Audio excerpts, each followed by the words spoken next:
आमचे हे सगळें अस्तित्व टिकोवपा खातीर हो जो डॅम येवपाचो आसा तेका डॅमाक आमी विरोध करचोच पडटलो. उदकाचे जे कितें आसात ते टॅक्निकली आमी विशय बसून उलोवयात आनी ताजे विशीं डिटेल्स सांगुयात. पण खंयचेय परिस्थितीन ह्या प्रोजेक्टा विरोध जावपाक जाय, कारण हें आमच्या फायद्याचें ना. आतां हो विशय आमच्या गांवांत पावूना, कळ्ळें न्ही.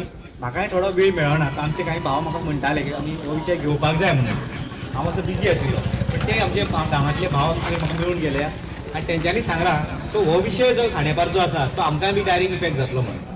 आनी ही बंडारा माती आमी एक्सपोज करुया अशें ते म्हाका पयलीं सांगपाक आयिल्लें. सो हांव तुमकां सांगपाक सोदतां केरीच्यान बी तुमकां जशें त्या वेळार खांडेपारच्या लोकांनी आमकां केरकारां सपोर्ट केल्लो, ह्या वेळार बी तुमकां केरचे लोक सपोर्ट करपाक येता.